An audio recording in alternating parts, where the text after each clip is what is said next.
Hello my internet friends, John Gibson here with I Need Examples. Today I will be discussing the Excel ConCat function. Excel's ConCat function combines the text from multiple ranges and/or strings. There is only one required argument, text1, text items to be joined. A text string or array of strings, such as a range of cells. Arguments text2 through text253 are additional text items to be joined.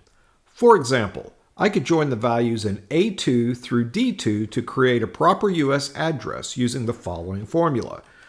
Equals concat, open parentheses, A2, comma, double quote, space, double quote, comma, B2, comma, quote, comma, space, quote, comma, C2, comma, quote, space, quote, comma, D2, close parentheses.